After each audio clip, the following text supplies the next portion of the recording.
Good afternoon, and welcome to Brunch and Budget on Bonfire Radio with your host, Pamela Capellan, a certified financial planner here to help take the bite out of your budget. BrunchAndBudget.com. I'm your sound provider, Dialect, and here's your host, Pamela Capellan. Thank you, Dialect. I really love how you do that intro, by the way. It's awesome. Thank you. It's awesome. You sound like a real radio host. Sound like, yeah, it was a real radio show. You know, we're coming after Sweet Success Sundays. Tiffany Denise, that's a real radio show on the Bonfire Yes, Radio thank Network. you for leading us in, Tiffany. Today, I hope you're all having a good weekend. We are going to be talking about how to ask for a raise. Yes, yeah, more a money. raise. Everybody wants more money, right? Woo! More money for the same amount of work, because a raise isn't a promotion. I'm not the boss of more people. You just give me more money. Well, Right. We'll go into that. The market's a little different right now. No, but I thought you was just giving me more money because like I looked good in the office window. That was If only. Find me a job like that, right? I'll go there. So before we start, though, we're going to have a little investment appetizer. Today, we are going to talk about what are mutual funds. What are mutual funds? Any guesses, Dialect? I know more about mutually assured destruction than mutual funds. Oh God! All right, that's Mutual for another benefit. appetizer. Mutual benefit. I'm into it. So mutual funds, they're basically a collection of stocks, bonds, and other assets. The mutual fund itself, you should think of it as like a container. It's the investment vehicle for all of these assets. So it holds all of the different stocks, bonds, and other assets. So you can have hundreds of different stocks, bonds, and assets in a mutual fund. And the benefit is that you automatically diversify, which means that, any guesses, Dialect? You hire people of color, right?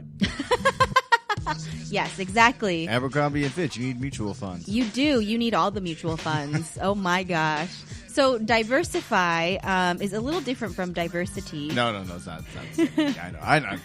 Go ahead, explain. I know. So diversification basically means, let's say you, Dialect, had a stock portfolio and everything was invested in Sprint. It sounds like me. You know, I'm such a big fan of running quickly. Yes, for a short amount of totally. time. And telecommunications.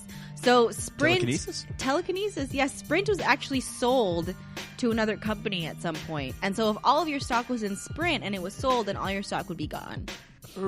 Yes. If you had all your money in ING, anyone remember ING? That orange bouncing ball? With the savings? Ing. Ing Direct. They were bought by Capital One. So if you had all your money in ING, you'd cash out, but Capital One would have purchased all of your stock.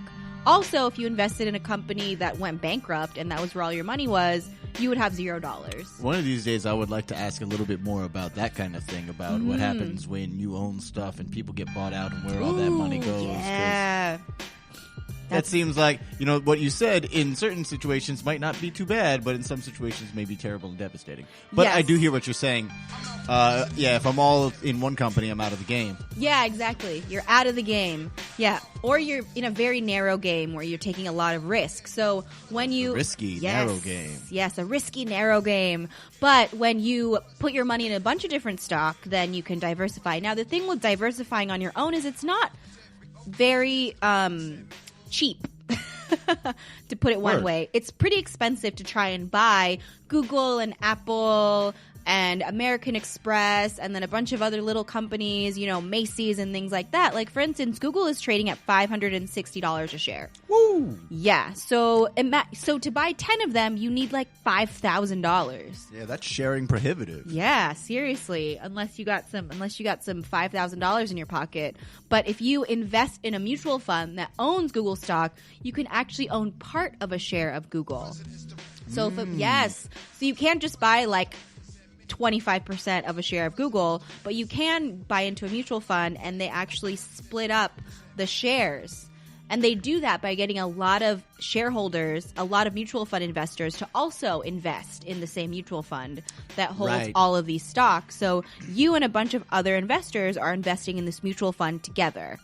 And so that is the best way to diversify and the quickest way and usually the cheapest way to diversify. That makes sense. It's kind of like how the thought process behind how they bundle your debt, but beneficial for you. Yes, exactly. Yes, consolidating your diversification process. I like it. I like now it. that is some business terms for your behind. Say it again. Consolidating the diversification process. Is that what I just said? All right. You couldn't even get through it again. I know. I just said a bunch of long words that maybe mean nothing.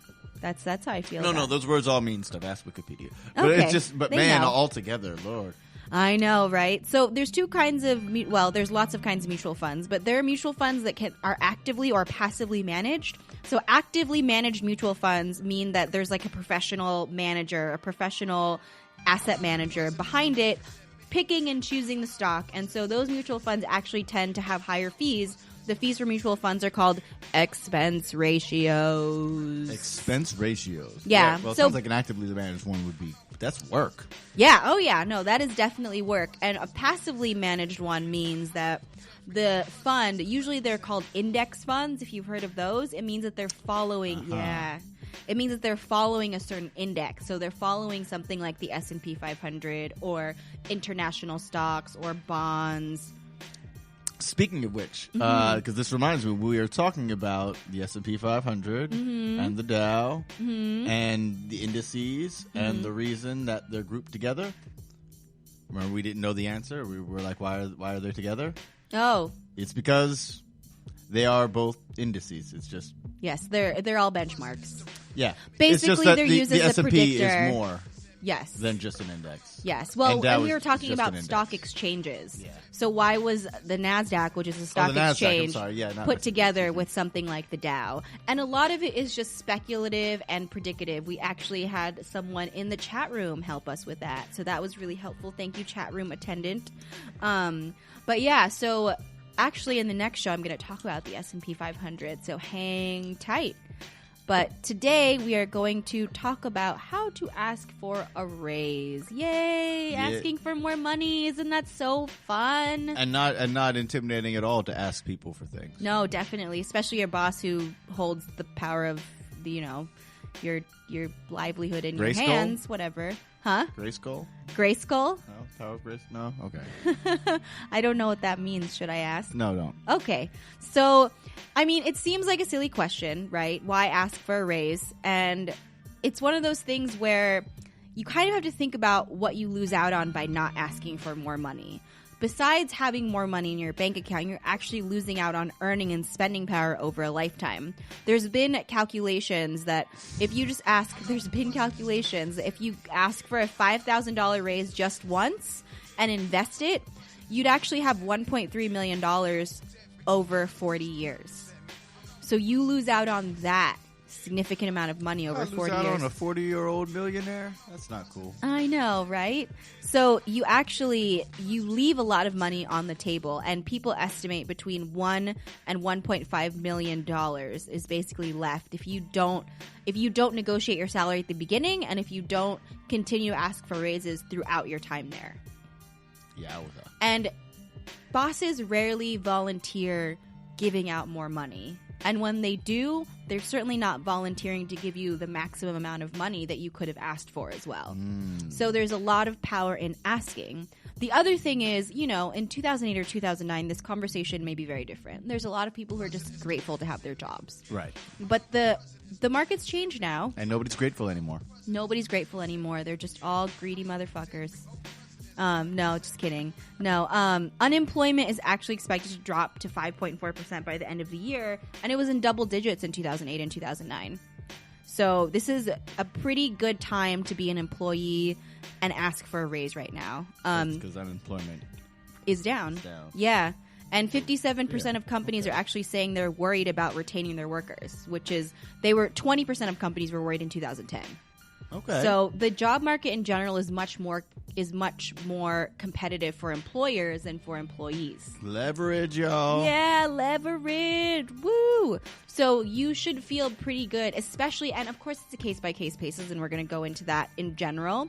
But if your company is doing really well and you're doing really well within your company, this might be the year to ask for a raise, The average boost of the most valued employees are about 5%. I've seen 10 to 15% raises in my time. And so it's one of those things where it doesn't hurt to ask, but you have to ask. And there's kind of a delicate balance to how to ask as well. Yeah, there's a delicate balance to how much it doesn't hurt to ask. Because it might hurt to ask. Yes, definitely. I mean, don't ask to double your salary or anything. And no, don't threaten your boss. And there's some basics. Yes. Ground rules. No threats. Yeah, no threats and no doubling your salary requests. Unless you have like some, super leverage and you can. Ooh, super leverage. Well, your workplace might not be so happy afterwards. In general, they're still your boss. Right. Don't blackmail folks. Yeah, just don't in hire general. Private investigators. Just in general. Right, in general, don't blackmail people and don't hire private investigators to follow them around. We're sorry, I think those private are good ground investigators. Your rules. business is just, Yeah. you can't support it. I'm sorry. Yeah, we won't have one of you on the show. Unless you got a really good business idea. Actually, yeah, that is the exception. I'll give you that.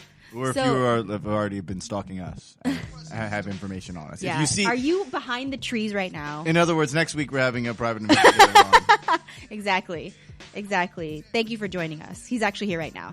No private investigating your boss and trying to find blackmail information. That is definitely a ground rule. And the thing is, it is easier said than done. And that is the truth of it. If you've never negotiated anything before and if you've never asked for a raise, the idea of asking for one is pretty daunting and pretty intimidating. So we're going to go over some tips and some step-by-step things you can do to prepare to ask for the raise and to also just really get in the right mindset of, yes, this is why you deserve it. This is why you need to ask. This is how to ask, and this is how to ask in a way that is a win-win situation for everybody.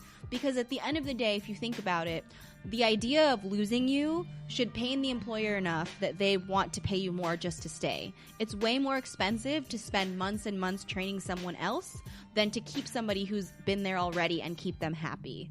So if you are that valuable of an employee, and I'm sure that you are, then it is your duty to yourself and to your company to ask for more money.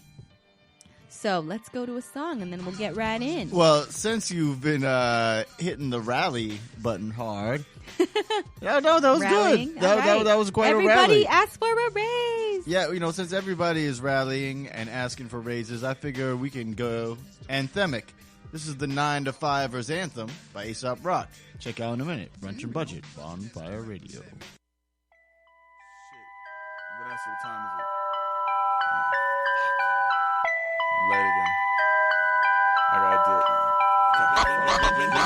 Zoom into the fuming of an aggravated breed via the study of post-adolescent agitated seeds. Half the patients waste themselves prior to commencement, so I focus on the urban oxygen samples to half that made it breathe. They sold Pompeii impressions, sways infection in 12 steps or less, and Cretan swiftly tipping toeing hard to swallow barter concepts. To give it, get it, never let itself pass broad-eyed stubbornness. Martyrs talk money causes in a harvesting Spartacus and so on. I throw long Hail Mary bombs toward cookie cutter Mother Nature's bedazzled synthetic fabric. Life treats the peasants like they tried to fuck his woman while he slept inside. While they're merely chasing perfectionist emblems. When the clock strikes 9, I'll be waking with the best of the routine caffeine team players for the cycle of it. Under a dusted angel harp string, Big Brother is watching my odometer like buzzards are falling out, talking stealth. We got babies, rubber stamps, and briefcase parts. We on some door-to-door now, order $10 or more, we'll shove it down your throat for free. I sacrifice my inborn tendencies for copper pennies for one commander, give me that, so we can retain baby back. Megabyter, snake bedlam, Holocaust, freak, heckle, shiesty, brain, headroom, shake planet. Make a move, pause, make a move, break cannon. Bend barrel, 180, U-turn, squeeze, end it. It's on like it's never been. It's bleeding well, bigger than a bread box. It corrodes my leaky finance. I take my seat atop the Brooklyn Bridge with a Coke and a bag of chips to watch 1,000 lemmings plummet just because the first one slipped. Sometimes I laugh at victory, kissing these little question marks. I tend to underestimate my average. Just another bastard savage. Someday you'll all eat out of my cold hand, cause every dog has its day, at which point I'll pull it away. Now we, the American working population, hate the fact that 8 hours a day is wasted on chasing the dream of someone that isn't us. We may not hate our jobs, we hate jobs in general that don't have to do with fighting our own causes. We, the American working population, hate the 9 to 5 day in, day out, but we'd rather be supporting ourselves by being paid for the fact that the past times that we had Harvard based solely on the fact that it makes us smile if it sounds dope. It's the year of the silkworm. Everything I built burned yesterday. Let's display the purpose that these stilts serve. Elevate the spreading of the silk germ. Trying to weave a web and all I believe in is dead. Brother, it's the year of the jackal. Saddle up on high horse. My torch force Polaris embarrassed. Jackal up the hassle by the doom and legend marriage. I bought some new sneakers. I just hope my legacy matches. It's the year of the land shark. Dry as sand parched. Damn, get these men some water. They're out there being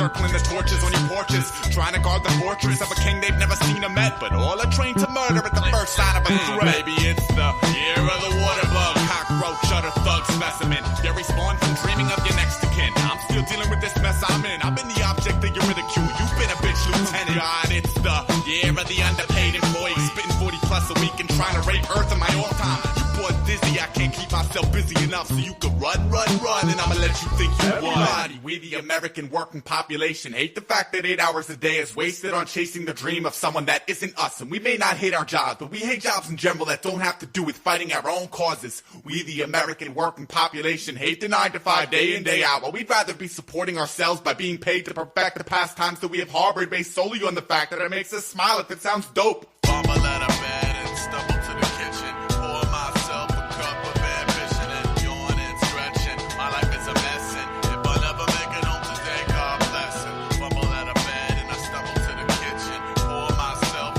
cup of ambition and yawn and stretching. My life is a mess, and if I never make it home today, God bless.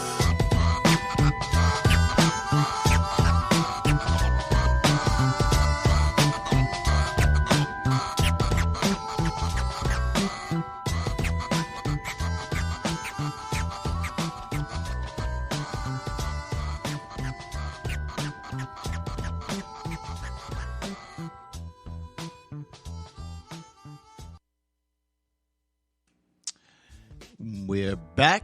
It's the year of the bonfire here at Brunch and Budget on Bonfire Radio. I'm your sound provider, Dialect. And today we're talking about asking for a raise with our host, Pamela Caballad. Is that how you feel about the idea of asking for one? Come on, don't people have trepidation about asking for a raise? Isn't it a thing that I was picturing in my head as I was doing that, office workers, whispering about, do you think I should ask for a raise? Yeah. Is he in a good mood today? I think he's in a good mood today. Or she's like, totally. You know what I'm saying? It's like a whispery, I don't know, just I'm picturing fear. No, absolutely. I think a lot of people are nervous about the idea of asking for more money because, one, it's like you're not in practice. The idea of negotiating anything is maybe not something that you do very often. And as I was writing this show, and I was also helping a client kind of talk through how to ask for one, I realized that I do a lot of negotiating all the time. It's just low stakes. I negotiate to get charges reversed on my credit cards and to call the bank and get them to, and I dispute charges with them. I negotiate with my cable company to get them to lower the bill. And so the idea of talking to somebody and getting them to do something that you want while they also feel like that they're winning at the same time is something that I practice all the time.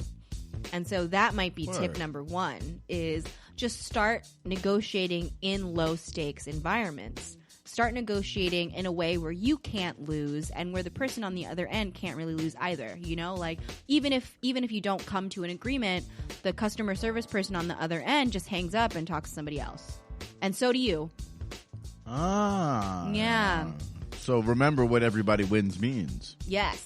Yes, definitely. And the thing is, I worked at a company for 5 years and I got 3 promotions and then 1 raise in between that while I was working there.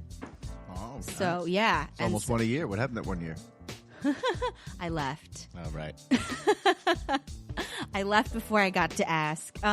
So that's one thing is number one is start practicing in little ways, in very little ways. This is really like foundational. This might be like number 0.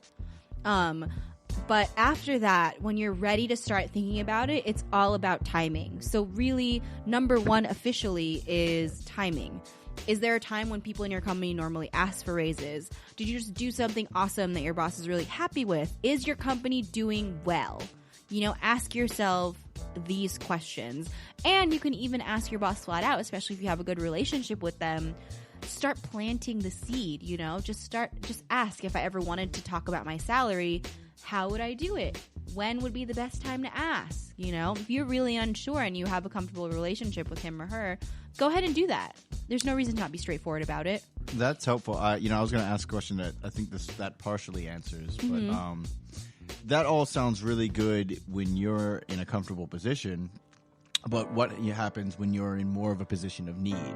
Say, it's paying the bills now, but it's not going to be. It's the job is not the reason you're needing you need to ask for a raise. You need to ask for a raise. Ah, okay. So you need to ask for one. When there's more urgency, you're not as able to plan around as easily, other than the asking the boss. Then you need to get it done now. Well, part of that is asking yourself, have I been a kick-ass employee? Why am I nervous about it? Am I nervous about it because it'll be hard for me to prove that I deserve a raise? Because the last thing you want to do is bring in your personal needs when you're asking for a raise. Right. Absolutely. You don't want to say, I need this to pay the bills. I can't keep working here because I can't pay my bills, Yeah, so I guess that's the thing I wonder is how you, when you are in that position, how you make it not look like you in that position and also... Yeah, definitely. And that's actually step number 3. Oh, well, there we go. Yes. See, look at that. Step number 2 is, getting ahead of yourself. It's awesome. You know me. I know, right? Same thing I like to get. Mm-hmm. So number 2, you schedule a meeting with your boss. So one of the pieces of advice that I've read a couple times in a couple articles is to try not to do it during annual review time. One, the budgets may have already been decided, or your coworkers might be making the same ask at the same time. And so there's a little bit of competition. But I have to say I've always gotten my raises right around annual review time. So anecdotally, that advice doesn't really make sense to me. But at the same time, I can see why they say that because, there's less noise going on when it's not annual review time. Right. But that's tough, though, the whole idea of being competition. Because if you're worried about asking when other people have asked, then it sounds like you don't get skipped. Yeah, that's true, too. So if you didn't ask because you feel like other people already took all the money in the pot, is that what you're saying? Well, or if you if you feel like there's too much asking going on, and you want to wait for it all to die down because all of that is implied within there. Yeah, and Lord knows I've been in those kind of situations where I've been like, oh, I don't want to bother them. There are too many people, and then you don't get none. Right. That's just how it is. I think that the best way to deal with that is to just ask anyway. Yeah, because that's what that sounds like. When you don't ask, then you definitely don't get it. But when you do ask, you might still not get it. And I get that there's this loss aversion thing psychologically where you think you could have had it, but if you just keep in mind that you never had it in the first place, and if you ask, there's a possibility that you can have it, then there's no reason to not ask. Even if there's competition, quote unquote, because bosses will find money for their best workers.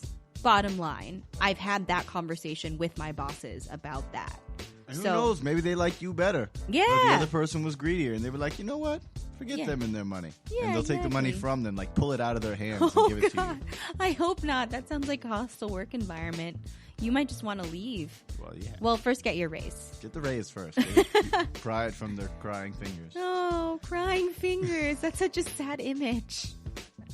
Oh, geez. One thing that you can do, though, if you do have more time, or you start if you can start before annual review time, is, like I said before, start planting the seeds. So start having the conversation with your boss, not only about how to get it and when to get it, but what you can personally do to get it. So you might want to schedule a meeting with your boss just to have kind of an informational conversation and give him or her an idea of what your goals are in the next 3 months, 4 months.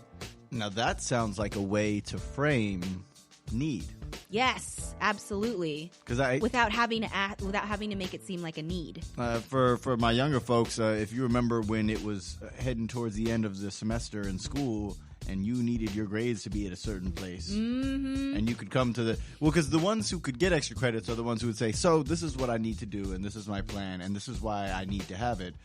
What can I do to do that? Right, and that's same thing, same exact concept. So take that mentality, and I remember as a kid I did that, and I didn't feel any sort of shame, any kind of way. I know money involved makes people's mentalities different, but the process is the same, and the result in terms of the way that it benefits you seems to be the same. Yeah, absolutely, and because you started so early, you don't even have to frame it as I'm expecting a raise in 3 or 4 months. You can say something like, well, I'm really excited about this position, and I want to know what I can do to take it to the next level. Can we have a conversation about that? Next level tends to imply I want to get a raise without having to say it also. So that's another big thing that you can do is just phrase it without phrasing it because you are. Yeah. I just got really excited because you did. You like put your hand up. I wish people could have seen that. No, it's just like in relationships. Oh, right? What do you mean? You say, we want to take it to the next level. That's like getting a raise in your relationship. Oh, like getting pinned. This is a family show.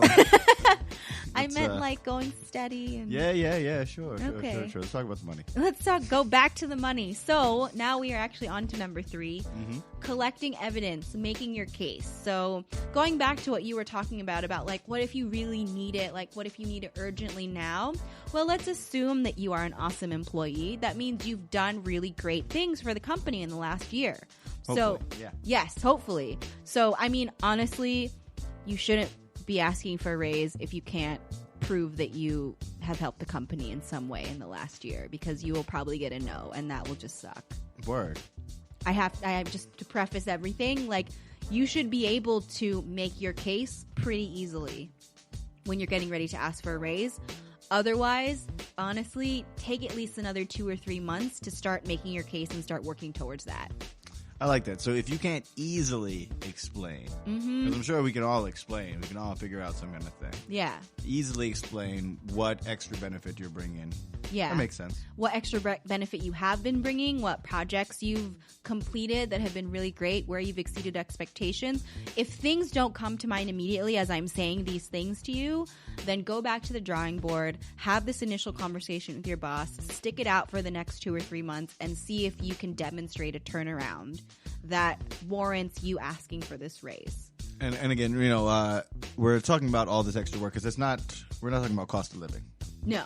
Cost of living you're supposed to get just yes. That's the cost of living. Yeah, I mean in 2008 and 2009 a lot of companies did salary freezes, but yes, that's you a should be story. Getting your 2 or 3% cost of living. This is above and beyond that. Yeah, if you're not getting your cost of living raise, well, you have to deal with that in a completely different way. That's not the same thing. Well, because people often don't understand that little increase they're getting is cost of living. They think that it's another thing that's commensurate with your skill and experience. Yeah, and your merit. Nothing to do with no. anything. If your company doesn't call it cost of living and it's only 2 or 3%, then they're lying to you.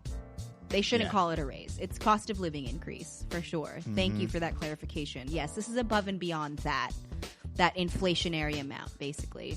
So think about what you have done to make the company more efficient, results from a project. If customers love you, collect that. If you've gotten praise from your boss's boss or any other higher ups, that might be good. And also keep in mind, like, your job is to make your boss's life easier at the end of the day. I don't care what you do or what company you work for, unless you are the boss, your job is to make your boss's life easier. And part of doing that is not telling him or her every little thing that you do to make their life easier. So you might actually need to point out. Wow, that's great. That was another real good relationship one. Yeah. Ooh, yeah. Right. Come on now. Yeah, this is all relationships. Like with your partner. Do you think that your partner appreciates when you ask them to do that one thing and explain why they should do it by listing off all of the things you've done since the day you met? You know who you are, that partner in relationships. You think that works? It don't work. Don't do it to your boss. Don't do it to your boss. But when it is time to ask for a raise, give an overall idea of all the awesome things that you have taken on for your boss so your boss can do other things that they want to be doing. So if you've taken on a responsibility from your boss and just kind of taken it and run with it and they don't even have to think about it anymore, that's huge for them. Mm-hmm. You've taken it off their plate so they can go on to more advanced things. They can take on different responsibilities. They can advance in their career. So that's also it. It's, again, that win-win situation of I'm helping you out here, Mm-hmm. And I do it happily and I'm happy to make your life easier. Yeah, any situation, I guess, where you have made it so that micromanagement is unnecessary. Yeah. That makes it better for everybody. Yep. And correct me if I'm wrong, because I'm kind of guessing in here. It's basically as easily seen as micromanagement is. Mm-hmm. For you, any type of thing that would be micromanaged that you now handle, that's something you consider something you've taken off the plate. Absolutely. When your boss doesn't have to ask you about it anymore and just assumes that it gets done and it actually gets done, that is, you've taken it off your boss's plate. Super simple. Yes, super simple. Easier said than done, but definitely something to think about when you're making your list, when you're making your case and collecting your evidence. That is number 3. So number 1, timing. Number 2, scheduling a meeting with your boss to start the conversation. Number 3, collecting evidence. Now, number 4, what is your number? How much do you actually want to ask for? So you can figure out what your company and industry salary averages are. There's websites like Glassdoor.com or PayScale.com where you'll be able to look up. If you work for a big company, you might even be able to look up what other people in your company make. Because the thing with something like Glassdoor.com is you're supposed to enter your company name and your salary for that company, and you're a real person doing it on the other side. These aren't guesses. These are actual employee salaries. So it really gives you a good idea, especially if you work for a big company, how much everyone else is making without having to ask that awkward question. Because I do know that a lot of companies, mine included, my old company, said in their original agreement that I had to sign, in their employee agreement, that I couldn't share my salary with other employees. So there is a level of not even having transparency in that front. So figuring out what's reasonable, what will make, what a reasonable range is to ask for will take a little bit of work. If you have some friends in HR, if you have anyone that you know that's a recruiter, if you have any mentors within your company, those are good places to start. Another place to look is to check job postings of similar job positions and see if they list their salaries and see what they're starting at. Because that'll give you an idea. Let's say you worked at your job for the last 3 years and you haven't gotten a raise. That'll give you an idea of what today's market value of your job is. Mm-hmm. So That's a great idea. Yeah, so check those too. So number 4, what is your number? Don't agonize too much over it, but definitely have something in mind and make sure that it is within a reasonable reasonable range. Again, don't ask for double your salary, Don't ask for 30% if you know that most people only get 10. So this is some digging right here, but it's well worth it because you can go in confidently when you ask for the amount. Number 5 is the ask, coming up with how to ask for the raise. Mm-hmm. So this is where you start to strategize. One strategy that I came across that I thought was great is asking for a promotion in place. So that is, even though your position hasn't changed, you've taken on new responsibilities and deserve a new salary to go with it. That follows the stuff you've been talking about. Mm-hmm. That's the things that you've been doing, responsibilities you've been taking on, mm-hmm. and the same thing as what can I do? Yes, what can I do more of? And so I didn't even know there was a term for this, but this is actually what I did with my boss for my first promotion. I was hired in a similar position as 2 other coworkers, and as my first year went on, I started doing things that were above and beyond the same things that they were doing. So I was actually able to do a direct comparison between what I was doing then with them and what I'm doing now that they don't have the responsibility of doing. And I was also, at the same time, I was able to help her write my new job description and my new position. Mm-hmm. So this whole time, I was planting the seed. I was actually collaborating with my boss to create a promotion for me.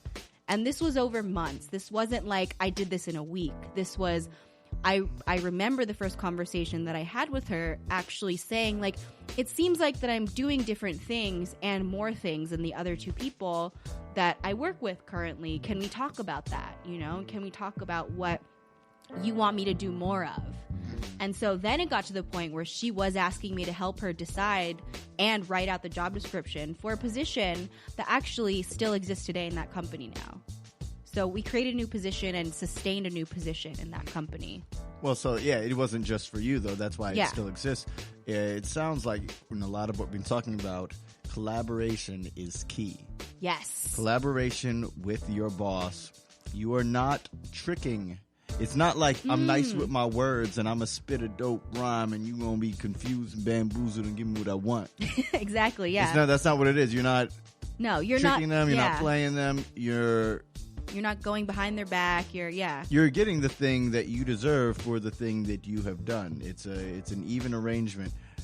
It feels like you know, a lot of times when people don't want to ask their boss for a raise, they don't have the type of relationship with their boss where they feel they can say things like that. Right. And it sounds like similarly, if I wasn't ready to talk to my boss about a raise, I probably wouldn't be like, hey, so boss, I'm doing lots of stuff. Right. Just offhandedly like that. Yeah, absolutely. And so that's a really good point, is to just start developing that relationship with them from the beginning. Or if you haven't done that, then start figuring out ways you can do it now. My boss didn't like me that much when I first started working there. I mean, I think she liked me as a person, but I don't think I was a great worker when I first got there. And then I had my 3-month review and I got reamed. I wasn't always the perfect employee or what have you. I wasn't always, I didn't always have this relationship with her, but I swallowed what she told me and I really took it to heart. And I developed a relationship with her where it was clear that I was open to growing and open to criticism. And so that was a big thing for me. Was I honestly thought in that first 3 months that I was kicking ass. And when she told me I wasn't, I was like, wait, what? You mean I'm not a superstar here? What is going on? That is not something that I was expecting at all, But I took a step back and figured out how could I get to that level. And so I kept an open dialogue with her the whole time about it. And I think that that is really, really important, because when it comes to asking for the raise, I got a 13% raise and I didn't even mention a number. Word. By the time I was ready to get that promotion, I was like, it was kind of a given in her head too. Of course I was going to get more money with this new position. Yeah, because you've been doing all these things and you've been showing improving, and you guys both understood that, and you spoke to each other casually about it, so it was never a weird nudge, hey, see what I'm doing? Yeah, exactly. It wasn't like this surprise that I put on her. It was like, we always kind of knew where this was leading to, and having that open dialogue with your boss also means that your annual reviews are never a surprise. And you always, you're never like, wait, what? But it's funny how reasonable that sounds. Yeah. Yeah, of course your annual review shouldn't be. Yeah. They should never be a surprise. Right. You should know on a regular basis where you are in the company, period. And that all of that is developing a relationship with your boss. And granted, I had a really awesome boss. Shout out to Dimple. You were fucking great. And she kind of helped me develop that relationship with her. But at the same time, that's something that I've taken with me when I've had other bosses too. So, develop a relationship with your boss. Overarching theme. But think about how you're going to ask for it. So if you want something like a promotion in place, or if you want, if you just want a raise and more responsibility, if you're like, I don't really care about the title, I just want more money and I know I'm doing more, that's a good place to start. And then number 6 is practice. Practice. It's gonna seem corny. You should do it anyway. If you've never asked for a raise or promotion before, role play, say things out loud, have key phrases kind of scripted in your head. I was hoping for your feedback. I'd love to set a meeting with you to talk about some ideas and my compensation going forward. Be extremely prepared in every sense of the word for every possible way that you feel like the conversation could go, and have some kind of response for it. So for my second promotion, I wanted to switch departments actually. So I was in operations and I wanted to go into financial planning, which is what I originally wanted to do when I got this job. And so you don't have to do this, but to make sure that they would have a really, really hard time saying no to get promoted from operations associate to financial planning associate, I put together a 7-page report on why I should get the position. It had graphs, it had lists, it had charts, it had a transition plan. Everything was set up, so every single question that they might ask about me switching positions, including how I was going to help hire the next person, were going to be answered. And once again, extra credit wins the day. Extra credit, just like school. That report definitely got passed around. When I interviewed for the job, the financial planner I interviewed for saw the report. I showed my boss the report. I walked her through it. And I got the job and another promotion and another salary increase. So the goal is to make it really, really hard for them to say no. Even if you work there, you're still kind of always pitching yourself. You know, you're still always making sure that your value is known. You don't have to do it every day. Again, like, you don't have to tell your boss every little thing you do, but you have to make it really clear to them that they don't want to lose you as an employee and that they will be happy to pay you more. So that's another big thing. Yeah, collaboration again. You are not in competition with your workers. You have value. You have value. Yes, exactly. And you shouldn't have to worry about, oh, I'm grateful to have a job because it's, you know, I mean, yes, Yeah. you should also be grateful to have a job because, you know, it's a good thing. Yeah. They hired you in all good faith and everything like that. But this is a collaboration that you people are working on together. Yeah. That whole, that song from Aesop when he was saying, you know, it's not that we don't like our job. We don't like jobs in general that are working for a dream that we don't share. If Right. you are working for somebody, you in some way share their dream. Mm-hmm. And, you know, it's mostly folks who are completely closed off from it, who don't believe, I mean, rightly or wrongly, but, you know, if you're working there, you're working there. Yeah. Don't believe in the dream that's being put out, and they're cut off from the whole thing. Right. And that's the kind of cat, and I've seen this because despite being very dialectual, I have been in the office world a time or two.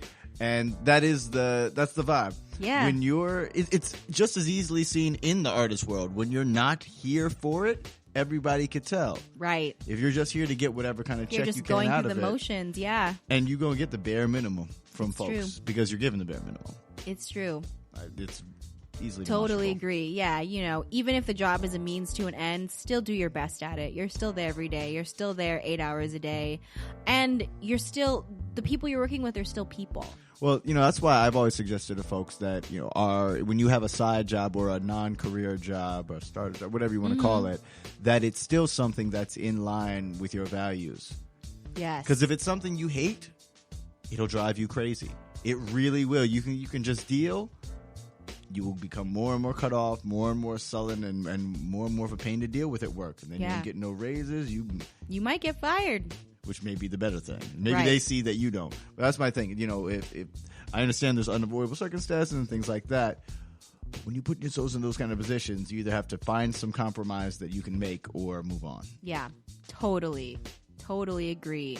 So keep that in mind as you're going through this whole process, is to just really make sure that it is a win-win situation and that you guys are all in this together. You know, when I created that report, it wasn't like a shiny look at me thing. It was I understand what my boss's concern is for me leaving, and so I've thought through exactly how to take care of all of it so she has as little work as possible. Because I appreciate that she is even considering letting me move into this position. Yeah. So, number 7, preparing for a no. So I know I said do everything in your power to make it really, really hard for them to say no, but there might be a reason why they have to say no. I mean, one reason could be that they really just don't have money in the budget, you know? And if there's a way that you can ask for a one-time bonus or other benefits like more flexible hours in the meantime that you'd be okay with, kind of prepare plan B for that. If you still get a no, be prepared to also ask what it would take to get a raise in the next 3 or 6 months. This is not a no forever. This is a no for now. And for now means fairly solid time frame. Yes, exactly. So you should really figure out, you should talk to your boss when they say no and say, I would really like to know what it would take to have this conversation again in the next 3 to 6 months and what it would take to get a raise and or a promotion. Then accomplish and go above and beyond all the things they talked about and ask for another meeting. Don't wait until the next annual review. Don't wait a year from now. Once you set your time frame, make sure that you ask for another meeting to talk about it and see if you've actually met the goals that they wanted you to meet. And then you're in a better position to ask for a raise. They really can't say no at this point. And if they do, we'll talk about that right after the song. Yeah, so we're going to talk about it afterward because right now it's 5 o'clock. It's The Perceptionist featuring Fonte. You're listening to Brunch and Budget on Bonfire Radio.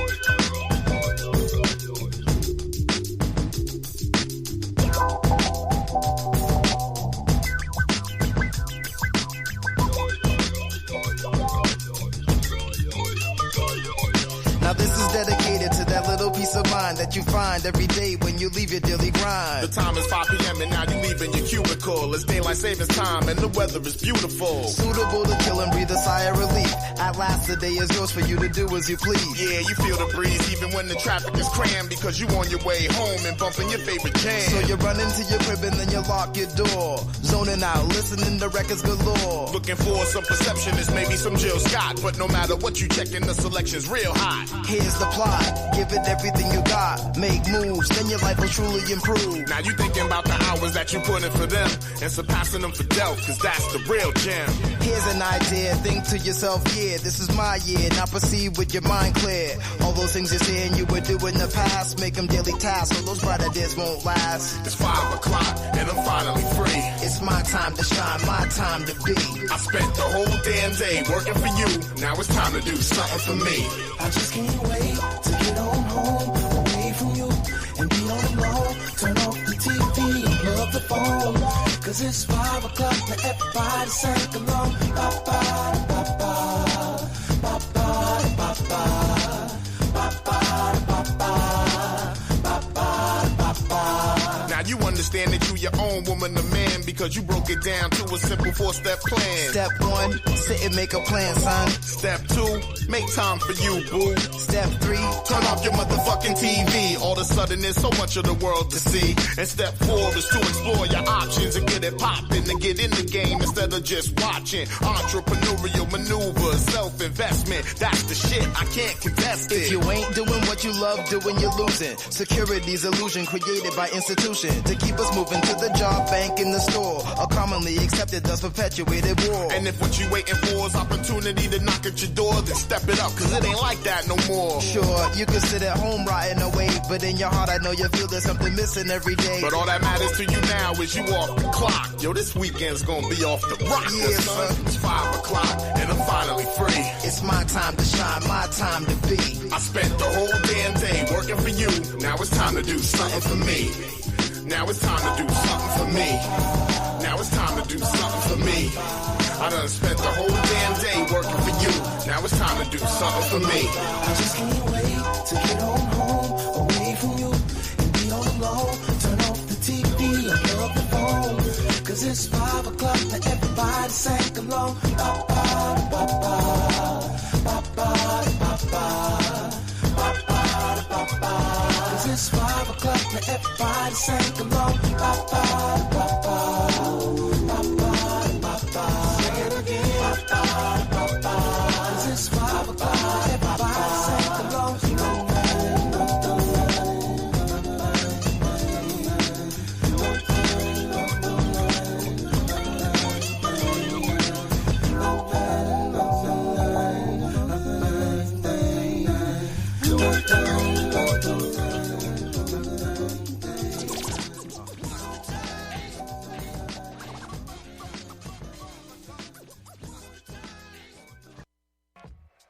And we are back on Brunch and Budget and Bonfire Radio.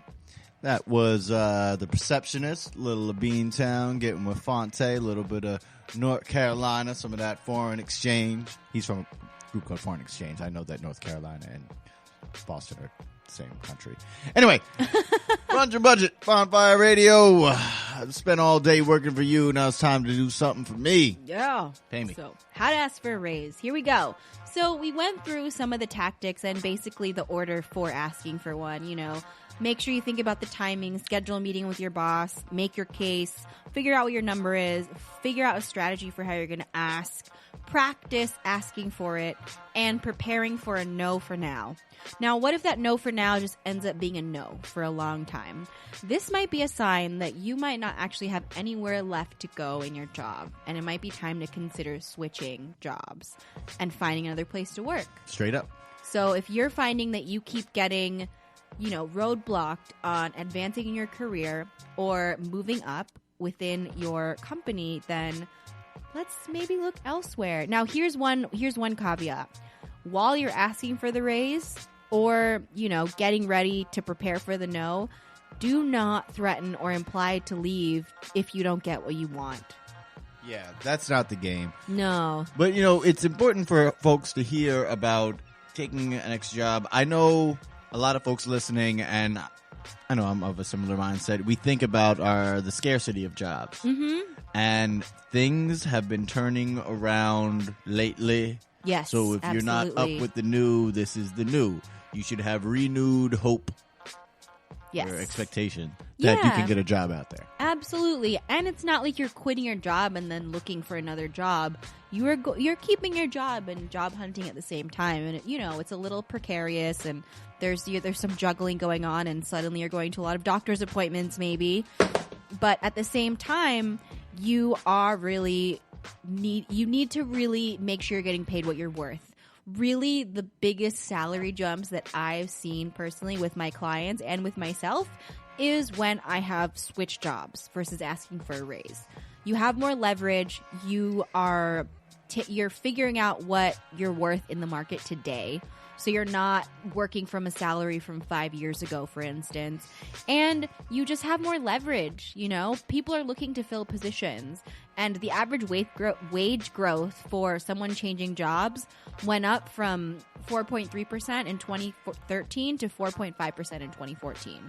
So you have a higher chance of making more money if you switch jobs. And if you really like your position and you just want to switch companies, then you're probably going to be doing something similar anyway and just doing it for more money. Yeah, word to Aaliyah. Sometimes you got to rock the boat, change positions. Oh. Change positions. I wish you could see his little dance Don't work happening for right free. now. Don't work for... Is that part of the song too? Oh, come on, Aaliyah. Don't you work know for you're free. Aaliyah? Come on now. No, I don't. Not knowing your, I guess man. now throwback R&B. Oh gosh, yeah. You mean instead of old school? Yeah. Yeah, they say throwback Old nowadays. school. It's an old movie. Now, here's something that I found in my research that is really sad. When you are a woman, there are some different approaches that you have to take to asking for a raise. So all you women out there, I know. I started doing research on this. I actually Googled the consequences of not asking for a raise because I wanted to find some numbers for y'all about how much you would lose in your lifetime.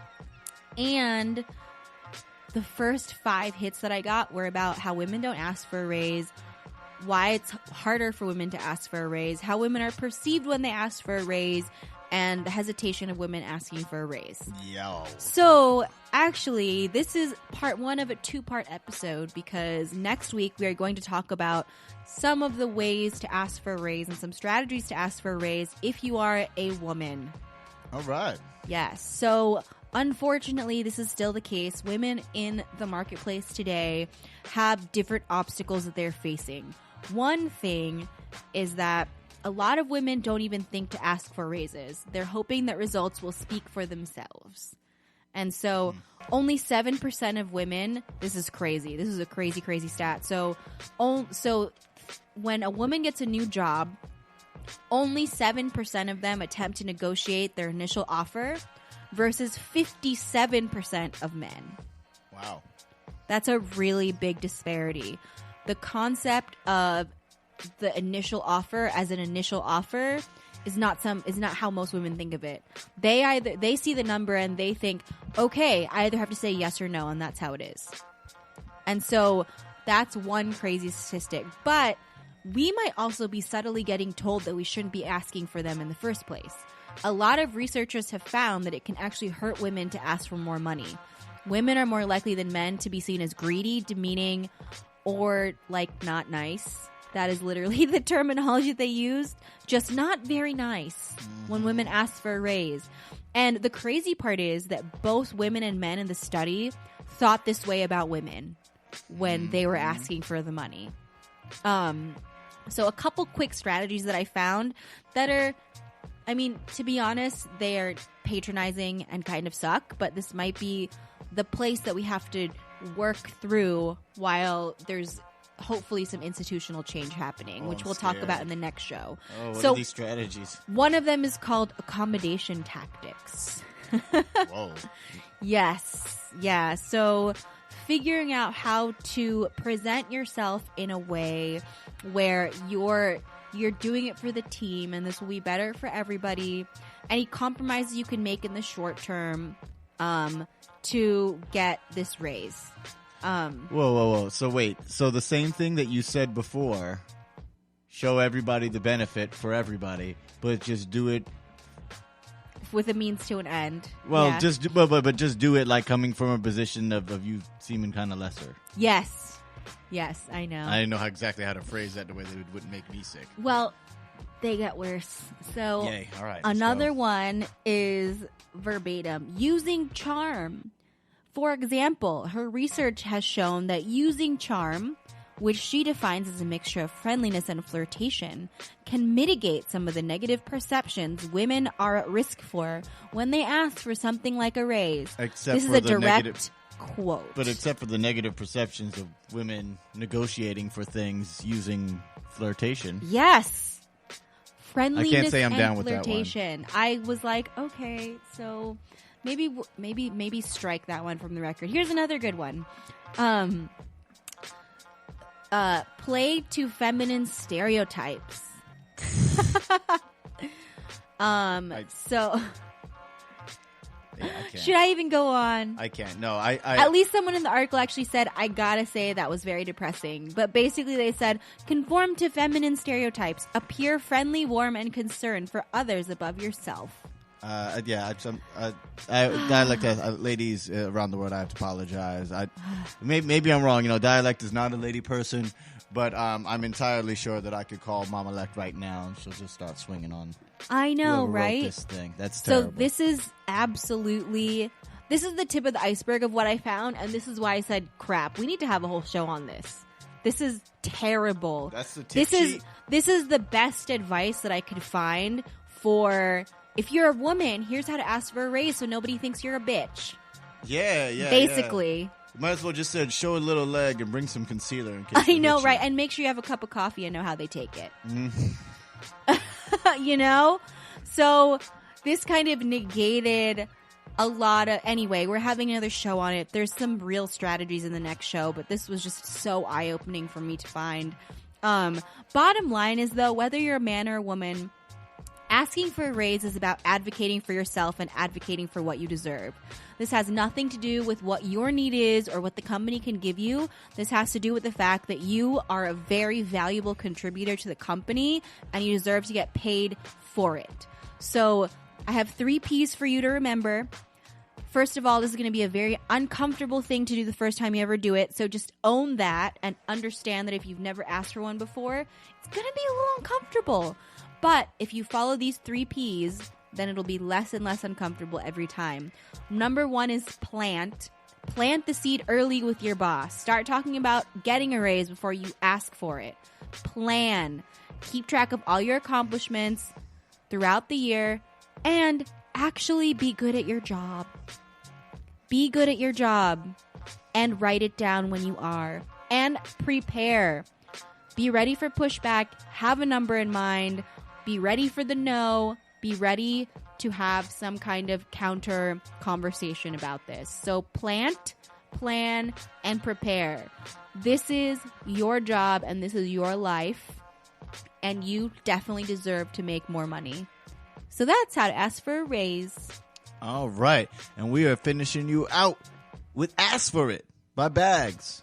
Thanks a lot. Check you next week. Brunch and Budget. Bonfire Radio. Peace. Hey, you a dreamer? What you wanna be when you grow up? Shit, can you even remember? Or is the real world beating you down so much, rocking a white flag ready to surrender? Well, I was in the same place.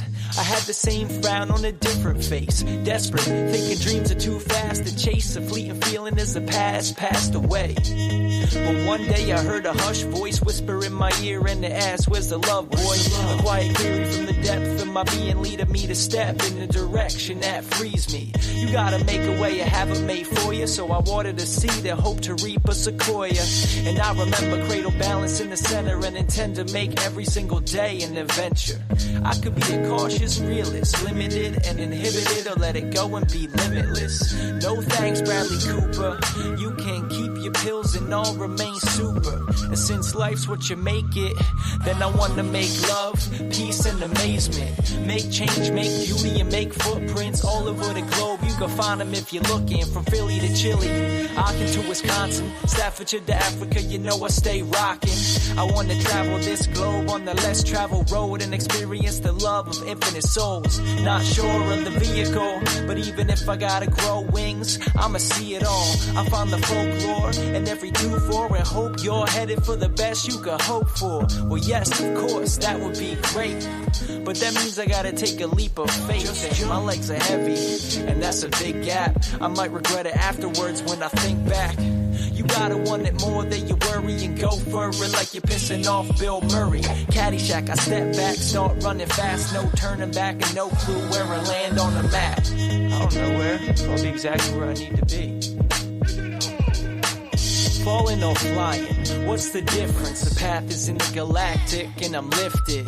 Studied by astronomers with telescopes and binoculars, and they focused on me when they wrote the calendar. They all asking, who was that?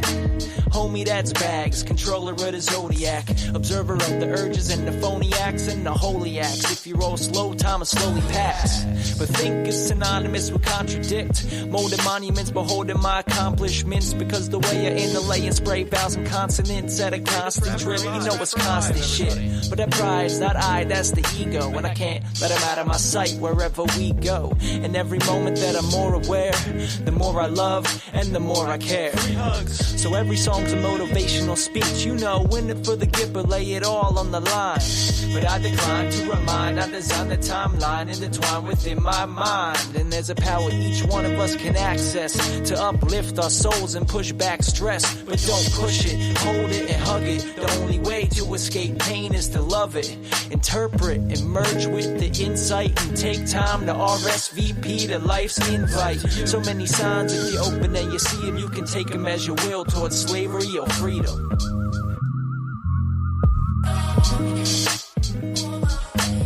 So many signs, if you open and you see them, you can take them as you will towards slavery or freedom.